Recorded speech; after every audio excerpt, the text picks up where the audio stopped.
Hello everyone, so this is the question from JEE advance 2010। ये आपने देखा भी होगा। अगर आपने एक क्वेश्चन पहले सॉल्व नहीं किया है तो please give it a try. This is one of the very good question which was asked in JEE advance. ठीक है, देखो, the question is on permutation combination. Basically matrices का है, बट इसका मेन कॉन्सेप्ट जो है वो परम्यूटेशन कॉन्सेप्ट है। ठीक है, इस क्वेश्चन को एग्जाम में सॉल्व करने के लिए तो आप एक बार क्वेश्चन को रीड कर सकते हो। P be an odd prime number and TP be the following set of 2 cross 2 matrices where P is an odd prime number. P odd prime number है और ABC जो है वो 0 1 2 till P minus 1 है। ठीक है, तो आपको नंबर ऑफ मैट्रिसेस का कुछ क्वेश्चन है। You can see there are 3 questions. This is a paragraph question. देखो, एग्जाम में सॉल्व करने के लिए जो मेथड होगा, एग्जाम में सॉल्व करने के लिए आप सिर्फ P का वैल्यू 3 और P का वैल्यू 5 लेके इसको सॉल्व कर लो। That is the best way to solve the question in exam. ठीक है, एग्जाम में इतना टाइम नहीं होता कि हम पूरा जो मेथड में आपको डिस्कस करने वाला हूँ वो पूरा डिस्कस कर पाएँ, मतलब कुछ पूरा अप्लाई कर पाएँ। ठीक है, क्योंकि वो डिफिकल्ट भी है, it's not easy to understand that method. ठीक है, तो एग्जाम पॉइंट ऑफ व्यू में अगर इस टाइप के क्वेश्चन आते हैं तो just put P equal to what is odd prime number. Odd prime number कहीं से भी स्टार्ट कर सकते हो आप। 3 ले लो और 5 लेके चेक कर लो। 3 पे चेक करके देख लो विच ऑप्शन आर सेटिस्फाइंग। अगर 2 ऑप्शन मैच सेम आ रहे हैं तो 5 लेके भी चेक करके इस क्वेश्चन का आप बहुत इजीली सॉल्व कर सकते हो। ठीक है, वो डिस्क्लेमर के साथ में आप चेक करके देख लो कि क्या आंसर आते हैं। बट मेरा एम वो नहीं है। I want to explain you the concept कि इसको अगर प्रॉपरली किस तरीके से सॉल्व करना है तो वो कैसे होगा। ठीक है, so just let's discuss this question in a proper manner. ठीक है, और let's say the question is, एक बार क्वेश्चन एक्सप्लेन कर देता हूँ। TP is a set of matrices 2 cross 2 matrices A B C A और A B C क्या है 0 2 1 2 P minus 1 और P जो है this is a odd prime number, मतलब 2 नहीं होगा, उसके अलावा कोई भी प्राइम नंबर हो सकता है। ठीक है, prime number except 2 prime number. तो P is a prime number not equal to 2, not equal to 2, 3 5 7 ऐसे चलेगा। ठीक है, now first question is number of matrices A, मतलब इस टाइप की matrices such that A is either a symmetric matrix or a skew symmetric matrix or both and determinant of A is divisible by P। मतलब इसका जो determinant होना चाहिए it should be divisible by P, या तो वो symmetric हो या फिर वो स्क्यू सिमेट्रिक हो या फिर दोनों हो। ठीक है, तो लेट्स स्टार्ट। तो first thing is what is the matrix A। This is, you can clearly सी, ये एक बात को याद रख लो, दिस इज ACBA। ठीक है, दिस इज ACBA, ACBA। अब इन द फर्स्ट क्वेश्चन मैट्रिक्स या तो स्क्यू सिमेट्रिक हो सकता है, सिमेट्रिक हो सकता है, या फिर दोनों हो सकता है। And the determinant value should be determinant of A should be divisible by P। ये हमारा क्वेश्चन है। ठीक है, तो now see what is the determinant of this. Determinant of A is equal to A square minus B into C। Now it should be divisible by, in the first part it should be divisible by P। हमको ये पता है A B C जो हैं these are 0 1 2 till P minus 1। Correct, तो मतलब P से सब कम है और सब क्या है 0 1 2 3 तक वैल्यूज पॉसिबल है। ठीक है, अब 3 केस पॉसिबल हो सकते हैं। देखो कि first case is matrix A जो है A, this is a symmetric matrix. मतलब फर्स्ट एक हो सकता है A is a skew symmetric matrix, symmetric matrix.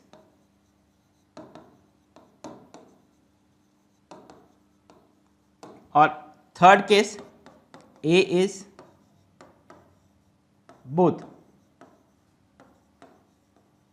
Symmetric and skew symmetric। ठीक है, now let's start with each case here। now what is the first case? A is symmetric matrix। अब अगर A को symmetric matrix होना है that means you can clearly see B should be equal to C, B should be equal to C। अगर symmetric है मतलब these two values should be same, correct। and you can see अब question में क्या है, it should be divisible by, determinant should be divisible by P, मतलब A square minus, अगर determinant of A की बात करें तो B और C तो बराबर हो गए क्योंकि सिमेट्रिक मैट्रिक्स वाला केस हम कंसिडर कर रहे हैं। तो दिस विल बिकम B और C को बराबर कर दो, this is A square minus B square. That means determinant of A, which is a square minus b square, that is this is a plus b into a minus b. It should be divisible by p. It should be divisible by p. इसको हमको divisible बनाना है by p, divisible by p. ठीक है, तो now let's focus on this first case. अगर a plus b into a minus b, इसको divisible by p बनाना है और p प्राइम नंबर है, p is a prime number, तो इसमें से एग्जैक्टली जो भी होगा, exactly one of a plus B और a minus B is divisible by p होगा. ये आपको समझ में आना चाहिए. क्यों? बिकॉज p प्राइम नंबर है, तो ये p अगर प्राइम नंबर है तो ये दो a plus B into A minus B दोनों p से दोनों से डिविजिबल नहीं हो सकता, बिकॉज उसके दो फैक्टर्स नहीं पॉसिबल है. करेक्ट. तो now if I say let's say a minus b is divisible by p. अगर a माइनस बी को हम डिविजिबल बना दें p से, ठीक है. अब अगर a माइनस बी डिविजिबल है p से, तो क्या क्या पॉसिबिलिटी हो सकती है? You can see this number या तो जीरो हो जाए, ठीक है, और अगर जीरो नहीं हुआ तो क्या हुआ? तो now just observe this. The only possibility when a minus b is divisible by p, this is when a equal to b.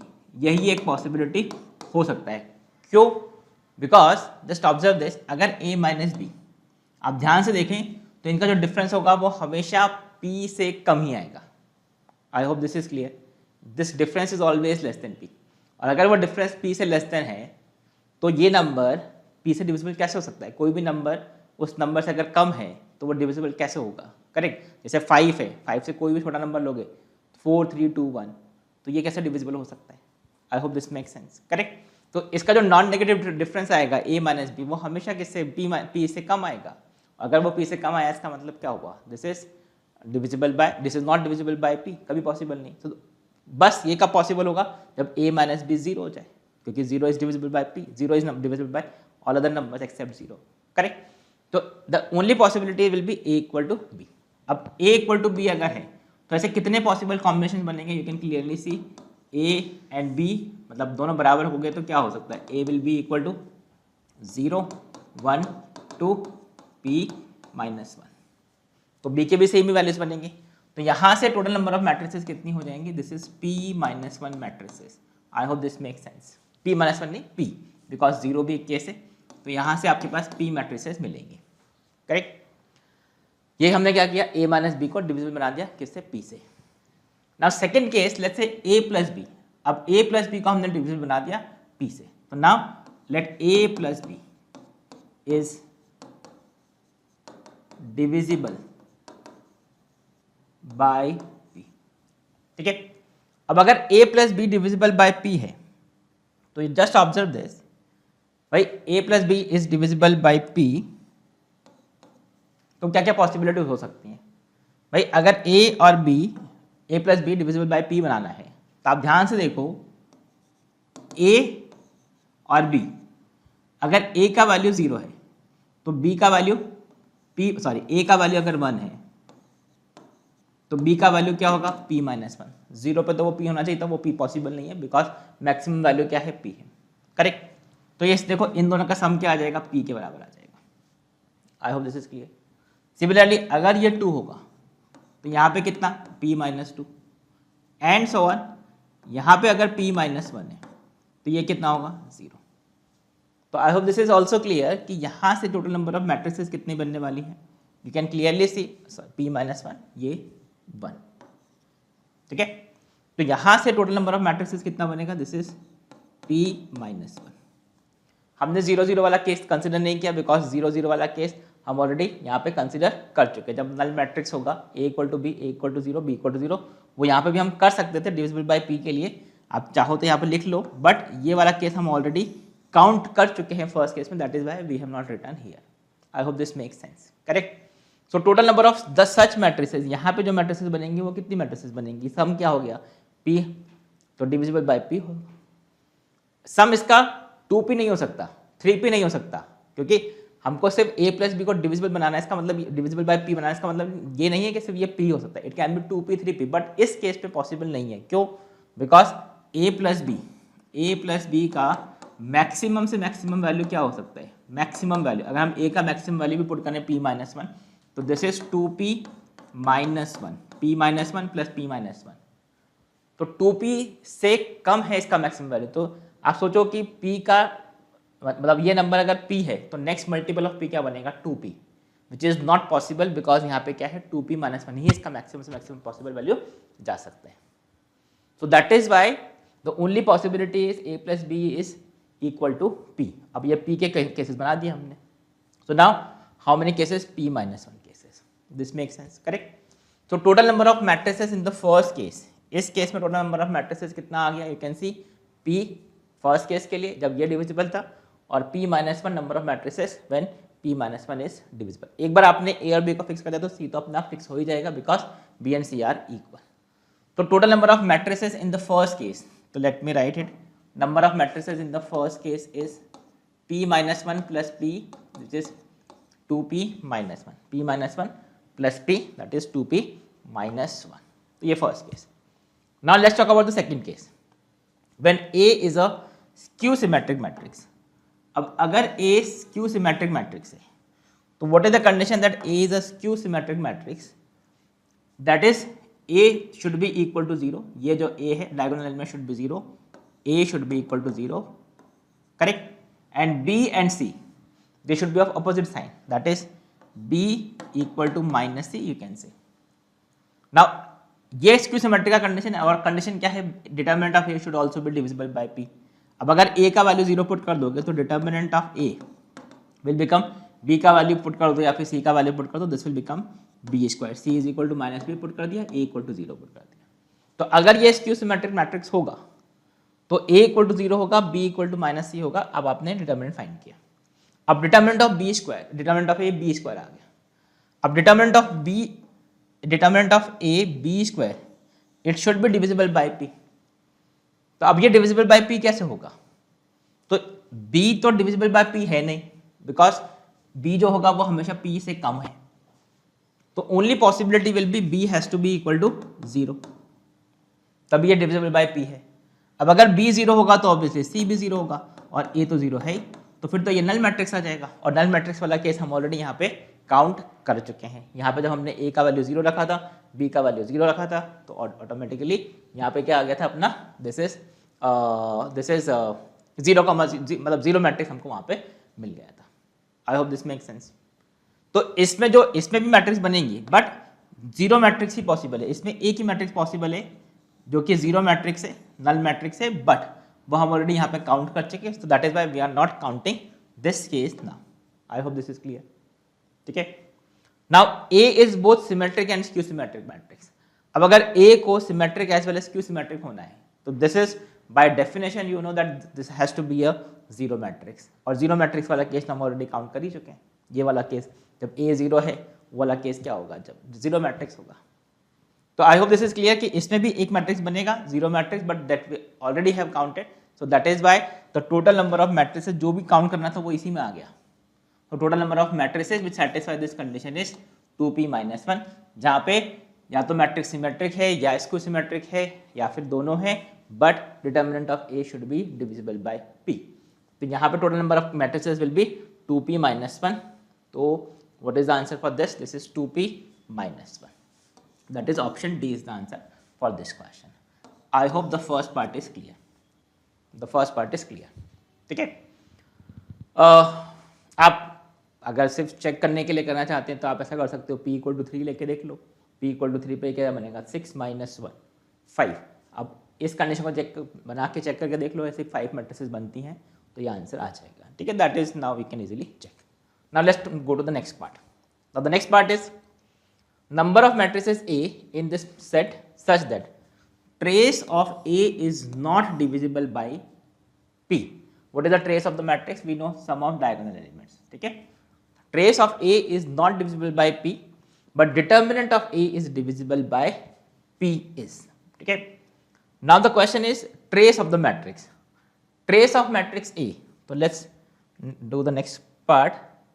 what is the trace of matrix? This is the second part of this question. What is the trace of matrix A? This is 2A, sum of diagonal elements. You can see sum of diagonal elements. It should not be divisible by P. मतलब this should not be divisible by P. Not divisible by P. And determinant of A is divisible by P. Determinant of A is divisible by P. What is determinant of A? This is, you can see, अभी हमने लिखा ही था, determinant of A is A square minus B A square minus BC. It should be divisible by P. ये हमारा second part है. ऐसी कितनी matrices होंगी? और हमको ये पता है A B C these are from 0 1 2 so on P minus 1. Now let's start this. ठीक है, तो फर्स्ट थिंग इज अगर ट्रेस ऑफ A 2A है and it should not be divisible by P, तो इससे तो क्लियर इंडिकेशन आ गया कि A can not be equal to 0. ठीक है, अगर A 0 हो गया, A अगर 0 है तो यू कैन क्लियरली सी 0 तो डिविजिबल बाय P हो ही जाएगा. बट अगर कोई और नंबर हुआ 1 2 5 P माइनस 1, तो वो कोई भी नंबर डिविजिबल बाय P नहीं होगा. राइट, तो that is why the condition is A can not be equal to 0.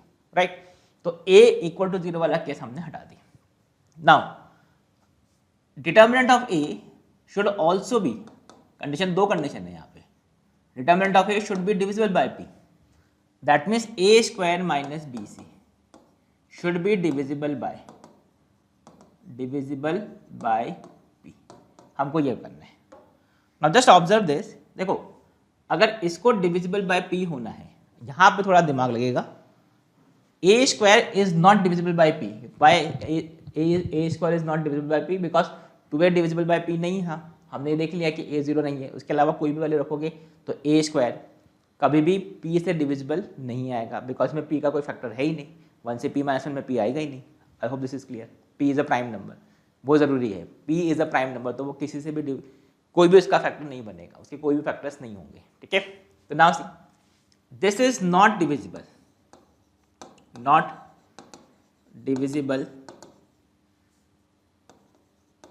Bye P. I hope this make sense. Same logic से you can easily understand this कि B into c या तो 0 होगा या non 0 होगा. ठीक है, अब अगर B इंटू सी 0 हो गया, तो ये वैल्यू 0 आ जाएगा. और अगर ये 0 आ गया मतलब कि इसके कितने मैट्रिक्स होगा वो डिविजिबल बाय P आ जाएगा. यू कैन सी ये सॉरी हाँ ये अच्छा, लेट्स डू लाइक दिस. अगर हम A स्क्वायर को बोल रहे हैं कि this is not equal to 0, ठीक है, B इंटू सी, अब ये divisible by A square minus BC को हमको डिविजिबल बनाना है. ठीक है, अब B इंटू सी डिविजिबल भी हो सकता है, नॉट डिविजिबल भी हो सकता है. तो लेट्स काउंट दिस. ठीक है, कि अगर B into C, let me write and then we will discuss. यहाँ पे हम क्या कर सकते हैं कि B into C divisible by P और नॉट डिविजिबल बाय P. ठीक है, now see first case. If B into C is divisible by P, B into C is divisible by P. अब अगर B into C divisible by P है, ठीक है, तो B equal to 0 होगा या फिर C इक्वल टू 0 होगा, क्योंकि अगर B और C में से कोई भी 0 नहीं हुआ, ठीक है, तो अगर जैसे मान लो B और C नॉन 0 है, तो this number B into C can not be divisible by P, because P is a not number. इसके दो फैक्टर पॉसिबल नहीं होंगे. I hope this make sense. Correct. तो अगर B 0 हो गया तो C का वैल्यू कुछ भी हो, कोई फर्क नहीं पड़ता. अगर C का वैल्यू 0 हुआ तो B का वैल्यू कुछ भी, कोई फर्क नहीं पड़ता. This will become 0. बट लेकिन अगर B और C इक्वल टू 0 हो गए, मतलब ये वाला टर्म 0 हो गया, ठीक है, तो A स्क्वायर माइनस BC कभी भी डिविजिबल बाय P नहीं होगा. सोचो क्यों? बिकॉज अगर ये 0 है तो ये बनेगा A स्क्वायर, और A स्क्वायर तो आप ऑलरेडी बोल चुके हैं वो डिविजिबल बाय P है ही नहीं, बट हमको तो डिविजिबल बाय P रिक्वायर्ड है. तो मतलब ये वाला केस पॉसिबल नहीं है, मतलब b can not be equal to 0 and c can not be equal to 0। I hope this part is also clear कि कोई भी चीज़ हो लेकिन और b और c 0 नहीं हो सकते, क्योंकि अगर ये b और c 0 हो गए तो हमारा केस गड़बड़ हो जाएगा। I hope this is clear, ठीक है। नाउ सी, अगर हम सेकेंड केस कंसिडर करें, if b c is not divisible by p, ठीक है। तो फर्स्ट थिंग इज कि b is not equal to 0, c is not equal to 0, यह हमने फर्स्ट पार्ट में बोल ही दिया था। अब आप ध्यान से देखो कि अगर b into C divisible by p नहीं है तो a square minus B c divisible by b कैसे होगा, ठीक है। If you take a square minus b into c, इसका जो रिमाइंडर होगा वही रिमाइंडर अगर इसका आया तो रिमाइंडर कैंसिल हो जाएगा। I hope this make sense कि अगर आपने a स्क्वायर को डिवाइड किया p से और रिमाइंडर इसका आया r, स्मॉल r, तो a square can be written as something multiple of p plus r, और b इंटू सी को भी अगर आपने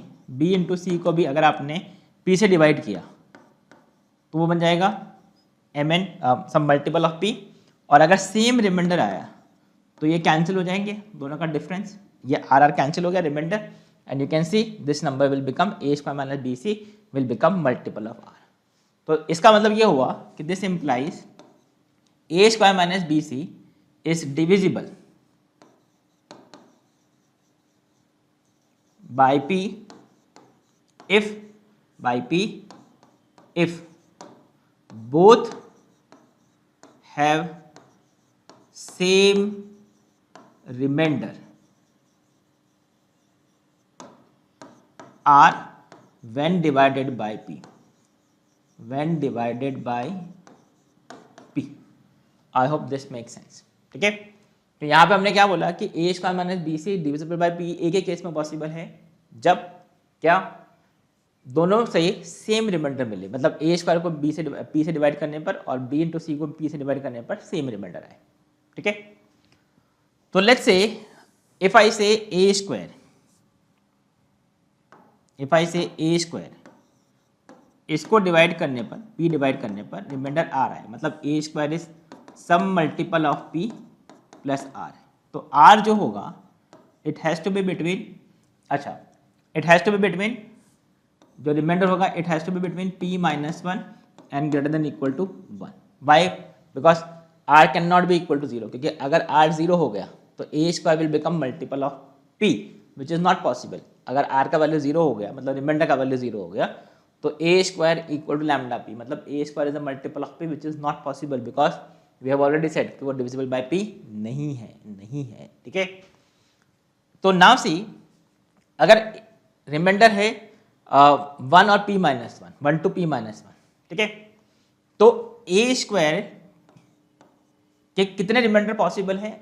आई can say p minus 1 remainder possible है, ठीक है।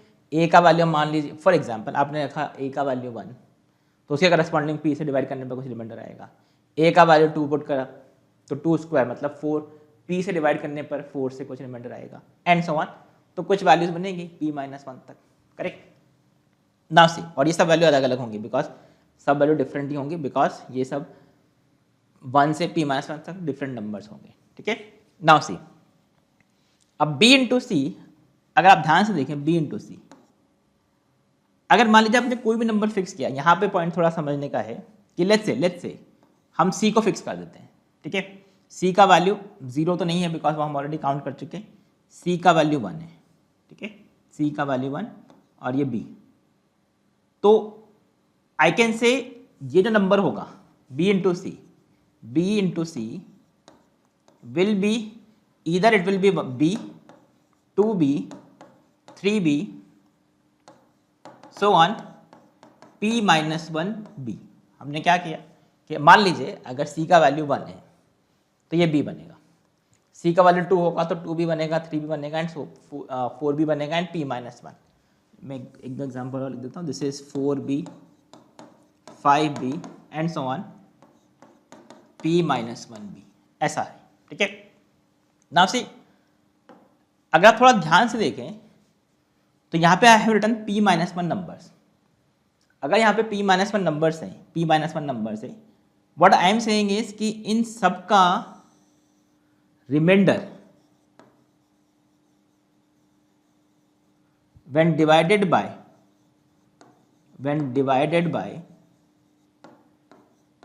p जो होगा वो सबका डिफरेंट होगा। Remainder when divided by p will be different। ऐसा क्यों है सोचो। मान लीजिए आप कोई भी नंबर ले लेते हैं, फॉर एग्जाम्पल आपने 2b लिया और 4b लिया, ठीक है। अब रिमाइंडर आर ही होना है, बिकॉज हम क्या कंसिडर कर रहे हैं कि b ए स्क्वायर का जो रिमाइंडर आर है वही b इंटू सी का भी रिमाइंडर आना चाहिए, ठीक है। तो हम क्या बात कर रहे हैं, इसको p से डिवाइड करने पर रिमाइंडर आर आएगा, ठीक है। तो now what I am saying is कि जो r है वो सबके लिए डिफरेंट आएगा। क्यों आएगा? बिकॉज अगर मान लीजिए 2b और 4b लिया फॉर एग्जाम्पल, तो 4b माइनस 2b अगर हम बात करें तो दिस विल बिकम 2b, ठीक है। अब इफ आई से 4b माइनस 2b, ठीक है, इसका रिमाइंडर सेम आ गया। अगर इसका रिमाइंडर सेम आ गया तो 4b माइनस 2b इसको अगर हमने डिवाइड किया किससे, r से, ठीक है। Let me put it like something like this कि मान लीजिए अगर आपने 4b और 2b लिया, ठीक है, तो 4b माइनस 2b, ठीक है, इसका remainder when divided by r p is r। ये सब नंबर r से p से डिविजिबल नहीं है, ठीक है। और 2b को आपने अगर डिवाइड किया तो 2b को डिवाइड किया p से तो रिमाइंडर आएगा इसका भी r। जैसे हम यही तो बोल रहे हैं कि b इंटू सी का रिमाइंडर हमेशा r आना चाहिए p से डिवाइड करने पर। अब अगर आपने इसका डिफरेंस लिया तो 4b माइनस 2b जो है वो बन जाएगा 2b एंड 2b का remainder when divided by p will be 0 because ये r कैंसिल हो गया, क्योंकि 2b कभी मल्टीपल ऑफ p हो नहीं सकता। आई hope this is making sense because b is between 1 and b is between 0 and p minus 1। That means एक बार मैं आपको समझाता हूँ क्या कहना चाहता हूँ मैं। What I am saying is इन सबके रिमाइंडर r है, इन सबके रिमाइंडर r है व्हेन डिवाइडेड बाय p, मतलब b इंटू सी का कहाँ गया, b इंटू सी का remainder when divided by p वो r है, ठीक है। तो अब b इंटू सी जो होगा वो या तो 2b के बराबर होगा या फिर वो 2b के बराबर होगा या फिर c 3b के बराबर होगा एंड सो ऑन। हमने क्या किया, c को फिक्स कर दिया। अब what we are saying is इन सबके रिमाइंडर r है, बट r का वैल्यू जो है वो 1 से p माइनस 1 तक है और सबका रिमाइंडर डिफरेंट है। सबका रिमाइंडर डिफरेंट क्यों है, this is what I am explaining. क्यों? अगर आप कोई भी नंबर लेते हैं, जैसे आपने 3b और 5b लिया, तो 3b इसका remainder when divided by p is r और 5b इसका remainder when divided by p is r। तो जब आप इसका डिफरेंस लेंगे तो इट विल बिकम 2b और 2b का when divided by p remainder हो जाएगा 0 बिकॉज r कैंसिल हो जाएगा। तो अगर ये रिमाइंडर 0 आ गया तो मतलब 2b will become multiple of p which is not possible. तो ये कॉन्ट्रडिक्शन आ गया। सो that is this is what I am saying कि इन सबका रिमाइंडर क्या होगा, दैट विल बी डिफरेंट। और इन सबका रिमाइंडर डिफरेंट है, डिफरेंट रिमाइंडर है और हमारे पास अगर 1 से p माइनस 1 रिमाइंडर के p माइनस 1 ऑप्शन है तो हर एक का एक रिमाइंडर फिक्स होगा। मतलब what I am saying is कि अगर मान लीजिए a स्क्वायर को p से डिवाइड करने पर रिमाइंडर 1 आता है, राइट, तो b इंटू सी का रिमाइंडर किसी एक नंबर के लिए 1 आएगा। आई hope this is making sense, ठीक है। क्योंकि हम क्या बोल रहे हैं कि इसमें p माइनस 1 पॉसिबिलिटीज हैं और रिमाइंडर की भी p माइनस 1 पॉसिबिलिटीज हैं। तो अगर b इंटू सी का वैल्यू मान लीजिए b है तो इस r1 से p माइनस 1 में कोई एक वैल्यू होगा, उसका वैल्यू इसका रिमाइंडर के वैल्यू के बराबर आएगा। थोड़ा सा समझने की कोशिश करो इस पॉइंट को कि अगर आपके पास इसकी p माइनस 1 डिफरेंट वैल्यूज हैं जो कि r की 1 से p माइनस 1 वैल्यू है तो हर एक 1 1 मैपिंग देगा। क्योंकि ये भी p माइनस वन है और r की वैल्यूज भी p माइनस वन पॉसिबल है, तो एक के करस्पॉन्डिंग एक आंसर बनेगा, 1-to-1 मैपिंग होगा। यहाँ पे r के पास ऐसा है, r के लिए आपके पास 1 2 3 मतलब रिमाइंडर r ये पॉसिबल है, और इधर b 2b और p माइनस वन b है, और सबको एक एक ही देना है, कोई भी एक दे सकते हो। तो इसका रिमाइंडर अगर ऐसा फिक्स कर दिया तो आपको सेम रिमाइंडर इस पे नहीं जाएगा, 1-to-1 मैपिंग होगा। तो यू कैन सी ऐसे कितने मैट्रिसेस बन सकते हैं, अब हम वो देखते हैं, ठीक है। तो now I hope this part is clear कि इससे जो भी आप वैल्यू फिक्स करोगे हमेशा इसके करस्पॉन्डिंग, मतलब जब आपने a फिक्स किया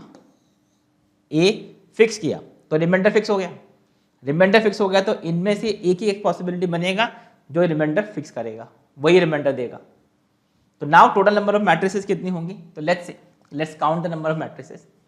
तो a के हमारे पास कितने ऑप्शन है, a जीरो नहीं हो सकता, हमने ऑलरेडी बोल दिया है a can not be zero, तो a can be p minus one option. तो number of ways I can fill is a is p minus one. Now जैसे ये फिक्स हुआ, a फिक्स हुआ, फॉर एग्जाम्पल आपने a फिक्स कर दिया तो इसका r फिक्स हो गया, let's say r equal to 1 fix हो गया, मतलब रिमाइंडर 1 आ गया। अब इसमें से कोई भी एक नंबर रिमाइंडर 1 देगा, कोई भी एक नंबर, फॉर एग्जाम्पल 2b ले लेते हैं, 2b को p से डिवाइड करने पर रिमाइंडर 1 है। तो अगर आपने b को फिक्स कर दिया, या फिर ऐसा बोल दो आपने c को फिक्स कर दिया, तो b के कितने ऑप्शंस रहेंगे, 1 से p माइनस वन तक। अगर आपने 3 फिक्स कर दिया c को, तो b के कितने ऑप्शन है, फिर से p माइनस वन, तो b के कितने ऑप्शन बनेंगे corresponding to 1a p minus one, तो c फिक्स हो जाएगा। I hope this is making sense. So this is in how many ways I can place b और c p माइनस वन। तो total number of ways will be p minus one square. ये थोड़ा सा part है जहाँ पे थोड़ा complication है, थोड़ा समझने की कोशिश करो कि हम क्या कहने की कोशिश कर रहे हैं। मैं एक बार फिर से एक्सप्लेन कर रहा हूँ। हमने एक बार a को फिक्स किया, हमने कोई भी नंबर रखा, फॉर एग्जाम्पल हमने a का वैल्यू 1 पुट कर दिया। अब उसके करस्पॉन्डिंग जो भी रिमाइंडर होगा उसका हमने वैल्यू लिख दिया, तो ये r रिमाइंडर फिक्स हो गया। अब जैसे रिमाइंडर फिक्स हुआ, मान लीजिए रिमाइंडर 1 आया, तो इनमें से कोई एक वैल्यू होगा जो कि रिमाइंडर 1 देगा, क्योंकि हमने ऑलरेडी बोला है कि सबका डिफरेंट डिफरेंट है, हर एक नंबर पे एक रिमाइंडर जरूर आएगा। तो यू कैन सी हियर, मान लीजिए इसका रिमाइंडर अगर 1 है p से डिवाइड करने पर, मतलब 2b का रिमाइंडर 1 है p से डिवाइड करने पर 1 है, तो 2 तो फिक्स हो गया, तो b के कितने ऑप्शन बचे, p माइनस वन कुछ भी रखो, p माइनस वन ऑप्शन कुछ भी रखो। तो that is by in how many ways I can fill p minus one. मतलब एक बार आपने एक c को फिक्स कर दिया तो b आपके पास कितने ऑप्शन है, p माइनस वन। आप एक बार आपने c को फिक्स कर दिया 3, तो उसके करस्पॉन्डिंग आपके पास फिक्स है p माइनस वन ऑप्शन। या फिर उल्टा बोल दो कि b के करस्पॉन्डिंग अगर p माइनस वन ऑप्शन है, b के करस्पॉन्डिंग अगर p माइनस वन ऑप्शन है, तो उसके करस्पॉन्डिंग a की वैल्यू c फिक्स होगा, उसके करस्पॉन्डिंग a की वैल्यू ऑफ c फिक्स हो सकता है। I hope this is making sense. So what is the number of ways, number of matrices, this is p minus one square. तो this is the part which is really difficult to understand. थोड़ा इसको pause करके देखोगे तो समझ में आएगा कि हम कहना क्या चाहते हैं इसमें, ठीक है। So what is the answer for this, this is p minus one square, मतलब option C is the answer for this question, ठीक है। I hope this is clear. Now the third part says the number of a in TP such that determinant of a is not divisible by p। हमने यहाँ पे find किया था divisible by p, okay, but यहाँ पे extra condition था। तो देखो अभी ऑप्शन जो थर्ड क्वेश्चन है इसको हम इस सेकंड क्वेश्चन से इजीली रिलेट कर सकते हैं। Total number of matrices in TP such that determinant of a is not divisible by p। तो हम ऐसा बोल सकते हैं कि टोटल में से वो सब्ट्रैक्ट कर दें when matrices are determinant of a is divisible by p। ये तो समझ में आता ही है, easy, correct. Total number of matrices कितनी होंगी, तो a के लिए p माइनस p ऑप्शन है, b के लिए p ऑप्शन है, c के लिए p ऑप्शन है। तो you can see p option because 0 से p minus one p option है। तो टोटल नंबर ऑफ मैट्रिसेस कितनी पॉसिबल है, p into p that is p Q. अब इसमें से वो cases when determinant of A is divisible by P. अब देखो determinant of A is divisible by P का एक केस तो हम ऑलरेडी यहाँ पे काउंट कर ही चुके हैं, when trace of A is not divisible by P. तो can I say this will be equal to, एक केस ये होगा जब determinant of A is divisible by P and determinant of A is not, sorry, trace of A is not divisible by P. तो एक answer तो इसमें subtract होगा p minus 1 का स्क्वायर जो हमने फर्स्ट पार्ट में काउंट किया था। सेकेंड केस क्या हो सकता है, determinant of A is divisible by p and trace of A is also divisible by p। तो इसके लिए हम क्या कर रहे हैं, एक केस और बना रहे हैं, दैट इज ट्रेस ऑफ ए, यहां पर लिख देता हूं, trace A is divisible by p, divisible by p, ठीक है। यहां पे हमने not divisible by p and determinant of a is divisible by p, determinant of a is divisible by p, ठीक है। तो या तो trace of a divisible by p होगा या नहीं होगा, तो वो हमने divisible by not, trace of a not divisible by p वाला हमने काउंट कर ही लिया है, तब हम डिविजिबल बाय p वाला काउंट कर लेते हैं। तो इससे क्या होगा, अब मैं इसी चीज को यहां से वापस रिलेट कर देता हूं। Now we want trace of a should be divisible by p। अब अगर trace of a divisible by p है, हाँ नहीं ये वाला पार्ट नहीं है, हाँ this is trace of a divisible by p। हम क्या कर रहे हैं, ट्रेस ऑफ a को अब हम डिविजिबल बाय p बना रहे हैं, ठीक है। तो let me solve this here. What we are saying is trace a is divisible by p। अब अगर ट्रेस a को, दैट इज 2a, इसको डिविजिबल बाय p करना है, तो देखो a को 0 ही होना पड़ेगा। वाई, बिकॉज अगर a 0 नहीं है, कोई और वैल्यू है 1 से p माइनस 1, तो वो तो कभी भी डिविजिबल बाय p नहीं होगा। तो इससे तो समझ में आ गया trace of a is divisible by p, इसका मतलब क्या हुआ, a has to be equal to 0। अब जैसे a 0 हुआ तो डिटर्मिनेंट ऑफ a क्या बन गया, this is 0 minus B c, that is determinant of a is equal to b into c, minus b into सी। अब इसको हमको बनाना है डिविजिबल बाय p। अब डिविजिबल बाय p होने के लिए क्या होना पड़ेगा, तो यू कैन सी इसको 0 ही होना पड़ेगा, क्योंकि अगेन सेम लॉजिक, b और c तो डिविजिबल बाय p है ही नहीं। तो इसको अगर 0 होना है, इसको 0 होना है, तो अगर b का वैल्यू 0 हुआ तो c के कितने ऑप्शंस होंगे, p माइनस 1 ऑप्शंस होंगे। I hope this is clear, ठीक है।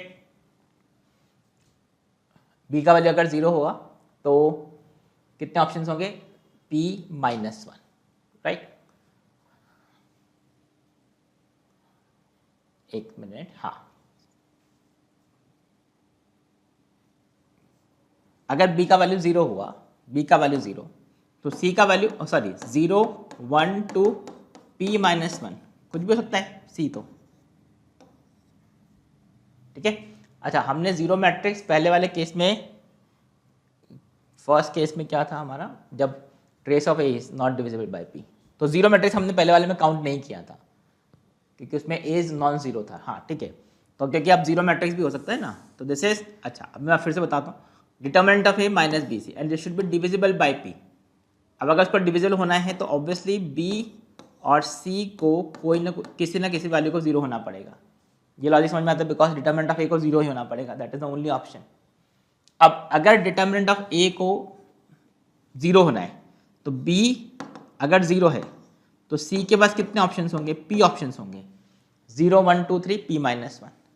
तो ऐसी कितनी मैट्रिसेस बनेंगी, जब a 0 है, b 0 है, p, तो p मैट्रिसेस बनेंगी। और सिमिलरली जब c 0 होगा तो b के कितने ऑप्शंस होंगे, फिर से p ऑप्शंस होंगे। टोटल नंबर ऑफ मैट्रिसेस कितना बनेगा, 2p मैट्रिसेस बनेंगी। बस ये चेक कर लेते हैं कोई डबल काउंटिंग तो नहीं है। तो अगर a 0 b 0 और अच्छा इसमें आप ये देखो, अगर a 0 b 0 और c भी 0 हो गया तो 0 मैट्रिक्स यहाँ पे भी काउंट हो गया और 0 मैट्रिक्स यहाँ पे भी काउंट हो जाएगा, क्योंकि c 0 b 0 और a 0। तो इसलिए 2p टोटल मैट्रिसेस बनेंगी, उसमें से एक हम सब्ट्रैक्ट कर देते हैं। एक हम सब्ट्रैक्ट क्यों कर रहे हैं, because you can C 0 matrix दोनों केसेस में काउंट होगा, जब 0 और c के value possible value, number of possible values हमने अगर P लिखा है तो मतलब हम 0 को भी काउंट कर रहे हैं, ठीक है। तो इस केस में 0 0 C 0 0 मैट्रिक्स, और इस केस में भी देखो 0 0 C मैट्रिक्स, तो वो भी 0 मैट्रिक्स, तो मतलब 2P - 1 मैट्रिक्स बनेंगे। तो what I am saying is कि जब trace of A divisible by P है और determinant of A is divisible by P है, तो ऐसे कितनी मैट्रिसेस बनेंगे? 2P - 1 मैट्रिसेस बनेंगे। और अगर 2P - 1 मैट्रिसेस है तो हमारा जो क्वेश्चन चल रहा था वो यहाँ पे है 2P - 1 मैट्रिसेस। तो what is this? This is equal to P cube minus, अगर हम इसको सिंप्लीफाई करें, this is P square minus 2P + 1 and plus 2P - 1, ये कैंसिल हो गया। तो what is the answer? This is P cube minus P square. So what is the option? This is P cube minus P square. Option D is the answer for this question. ठीक है। तो basically हमने जो last option है इसको solve करने के लिए ऑप्शन बी को, क्वेश्चन नंबर 2 को यूज करके और उसको थोड़ा सा एक्सटेंड कर दिया, you will get the answer. ठीक है। So this is how you will be able to solve this question, अगर आप इसको प्रॉपर तरीके से सॉल्व करते हो तो। इसमें जो डिफिकल्ट पार्ट था वो सेकेंड पार्ट है, क्योंकि और सेकेंड पार्ट अगर होगा तभी आप इसको थर्ड पार्ट को भी सॉल्व कर सकते हो। फर्स्ट पार्ट इसका जनरली थोड़ा इजी है, बाकी सेकंड और थर्ड एक्चुअली में चैलेंजिंग क्वेश्चन है, उसको समझना रियली डिफिकल्ट है। ठीक है। तो एक बार आराम से देखो, स्लोली देखो, ग्रास्प करने की कोशिश करो, एक बार में हो सकता है नहीं समझ में आए। ठीक है। बाकी एग्जाम पॉइंट ऑफ व्यू से तो आप P का वैल्यू 3, P का वैल्यू 5 पर करके सेल करके देख लो, you will get the answer for this question. ठीक है। So I hope you have understood little bit in this question. तो that's it for this. Thank you, bye bye.